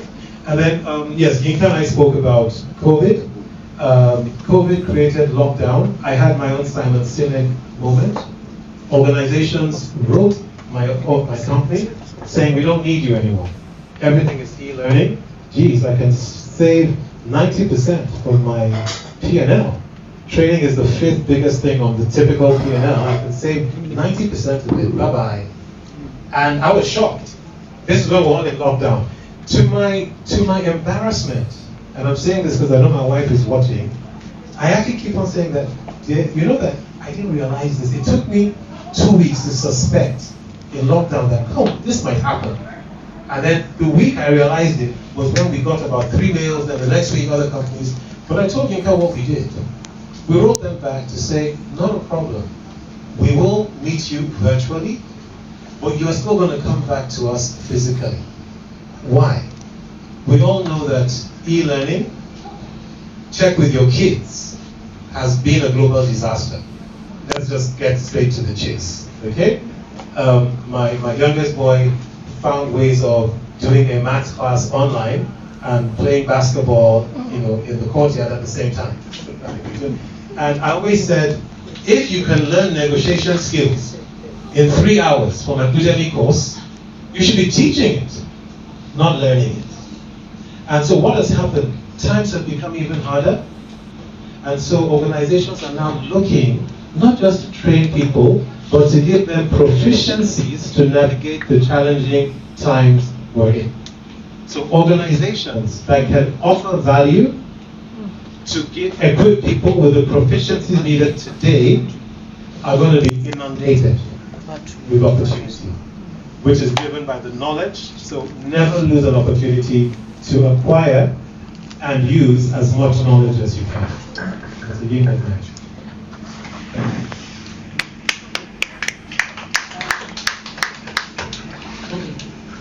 I was thinking of asking another question. Okay, you talk about tipping point, and I'm just like, particularly for organizations like Laterna, and you are a marketing director at the time of that. Tipping points when an idea becomes a movement. Looking at what Simon wrote about the law of derivation of innovation, and how you have the innovators, you have the early adopters, you have the early marketers. Because a lot of people, when you want to do marketing, we go to the mass, the majority, the majority and the late majority. And he's saying that it doesn't really work well that way. That's when you begin to use all the manipulation and all that. That you should rather go after the early adopters, because those majority, they want to see that somebody has used it before. for them to be convinced. And so how does an organization reach out to the early adopters so that they are the ones that will now influence the majority so that you get to your second point? Okay. I'm getting into an interesting territory now. This is the territory of answers that I normally bill for, but I'm in a good house, so I'll give my answer without billing. Pastor Reb is not. Okay. The answer is, it is true that you run a risk of saying, let's go for the mass market, because you know that business is a game of numbers. There's a gentleman called C.K. Prahalad that wrote the book that changed the world. I think that book is probably about 15, 16 years old. The book is the reason why sachet came into the world. Sachet, yes, where everything is now in sachets. Yeah, it was called. The book is called Value at the Bottom of the Pyramid, right? And it spoke about how you can unlock great wealth by going down the pyramid to the masses.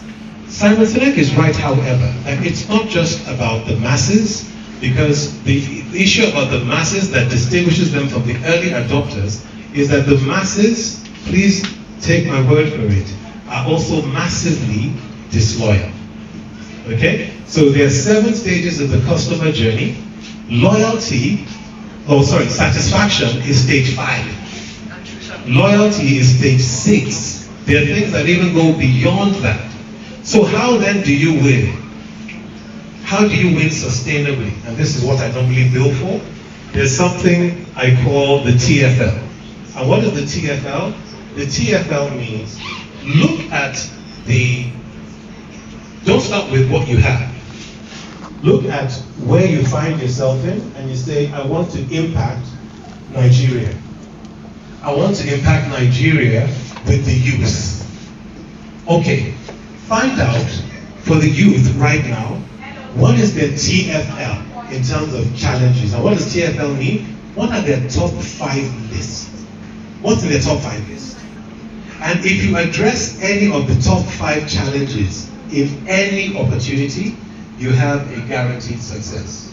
So the early adopters, what Simon Sinek was alluding to was, if you get something that people have tried, tested, and adopted, then you know you have a winning strategy.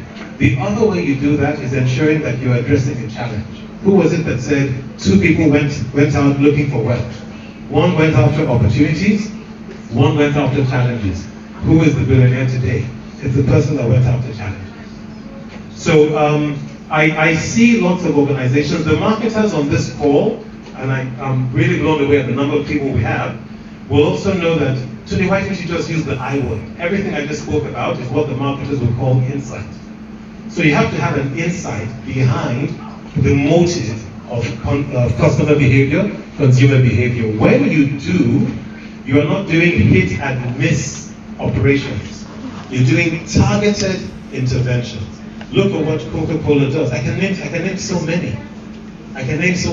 Look, there's so many Nigerian organizations that have shown the ability to use market insights to drive sustainable success. I hope that helps. Yeah.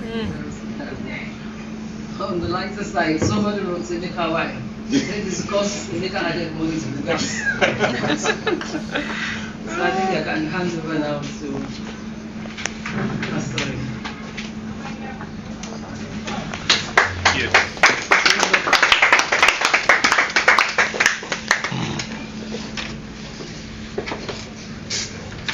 Wow. Awesome. Thank you so much. Good afternoon, everyone, and thanks for taking time. Where do I come? Maybe. Okay. Thanks for taking time to be part of the program this afternoon. I dare say there are quite a lot of people online. Yes, I can see the names, friends and family. So family, God bless you all, and to our friends and regular attendees at this program, God bless you too. Can we just celebrate Tunde, please? You've just done an awesome job dissecting this. I ran into Tunde first time many years ago, Cadbury. I was manager at Williams Cadbury Audit, and I met this guy. This very brilliant guy. I think he just come back from Cadbury Schweppes, I'm an accountant, into marketing, and then ultimately HR. And so the greatest passion is what? HR. Come on, let's celebrate it. Celebrate it. Huh? Much further along the line, fast forward, and how many years ago? Wait. No, Shaya and Shadi. 25, 26 years ago. Yeah, so his younger sister, Shadi, is now Mrs. Morgan, my younger brother's wife. So, real connection. Prof. Bonnie, I think I saw you online. Shadi, I saw you online. I don't know if Daddy and Mommy are there as well. They might be. I mean, this is really a family event. Let's just put your hands together for the Falase family. Brilliant, each and every one of them. So we're so grateful to God for that. May I just say something? Tunde also, even though Shade is my not gonna, also mentors Shade Morgan. Okay. In marketing, I think she's a marketing director of Nigerian View. So, I mean, when I've asked her, she says, Tunde is one of our mentors. So you see someone on the board, and she was on the board of Nigerian Public Company. She's been on the board of about 2 or 3 companies. Someone is behind her, coaching her, mentoring her, and directing her. He's an executive coach. So if there's anyone online that needs mentoring, one-on-one, please make sure you reach out to me. Oh no, this is family marketing. Let's appreciate PYM as well. So thank you very much, and then of course our dear Pastor Nana Odejai, who has been a book reviewer quite a number of times herself. We want to appreciate you for what you have done here. And all those questions, I'm sure given time, you would want to continue with those questions. Or we can shut down the official line, but if today is still here, then we can continue. I want to appreciate everyone who's here physically. Okay, I was at the back there and I was wondering who is asking all these questions? Who's asking all these questions? And then I saw her. We were all in Akitala Williams together. She was absolutely inquisitive at that time, and I don't think anything has changed. Despite how many children are grandchildren now. So still the same. God bless you, real good. And everyone else that's here, we really appreciate your presence. And those who have joined us online as well, everyone has their busy schedules, and you spend a few hours with us. So thank you very much. I want to use this opportunity to also appreciate our team, the Laterna team. Have done a great job. We've always done this. I barely get involved thanks to PYM herself, I've always had a blood, but I just couldn't deal with all the moving parts that were related. But she took on this assignment, and I mean, you saw the number of people that have been a part of it, and I think it's just been an awesome responsibility. I was sharing with someone who also is a part of a book club, and I just sent him. He had just heard about Laterna the first time. So I sent him some of the clips of the things we had done before. And he was so excited. He says, you've been contributing to learning in this environment for so long. And that's what it is, and I think that's what drives her. That's part of her why.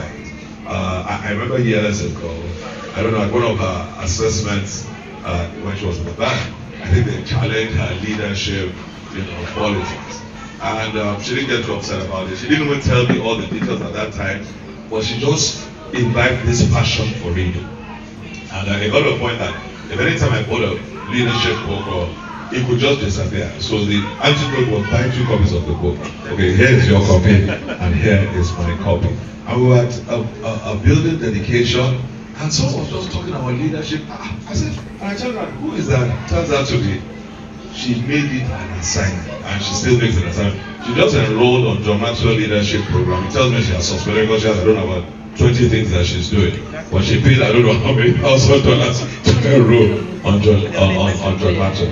But you see, the place of leadership, the place of reading, the place of knowledge acquisition is so important. I was having a conversation with someone, and I was saying, what is that? I said, we're infopreneurs. We're in the business of disseminating information and whatever format it is. So that's part of what it is that we do. And we do it at all levels. Like you pointed out, we engage the school. So they brought about 30-something children here now. This is their first time the books are some of them, and it's just really interesting. And this is part of what we do. And this is part of what makes us really excited. So we want to thank everyone that's been a part of the session this afternoon. And you've been part of previous sessions. And I trust and I hope you will continue to be. part of the sessions as we proceed. I see that there is so much that is happening around the world now, the world of knowledge and the world of just dissemination. I see what AI is doing as well. There's just so much that is out there. It's like a deluge of information that's out there. And of course, we've got to manage what it is and determine what it is you focus on. At times you can get on your telephone and you can spend 2-3 hours without getting off of it. And it's happening to everybody. The young are spending time. The young adults are spending time. Even the aged are spending time. Talking to one of our cousins, and the son was saying, my mommy spends too much time on the telephone until her late 60s. But that's the world we're in. But it's good to acquire knowledge. I think it's James Jones says, what you'll be in 5 years' time will be determined by the people you meet and the books or the material that you read. So life is a journey, and we can make that journey much more impactful as we spend time acquiring the knowledge that is required. So I guess a lot of you are that knowledge journey already, and so please don't let it out at all. So very quickly, I just want to make mention of what it is that we're going to be doing next. The next book is Lateral Thinking. Lateral Thinking, Creativity Step by Step, Edward D. Bono. And our reviewer is going to be Miriam Imebare, seasoned financial analyst, investment consultant, over 3 decades of industry experience, specialist in business development, industry experience, banking, finance, electronic payments, management consultancy, and education.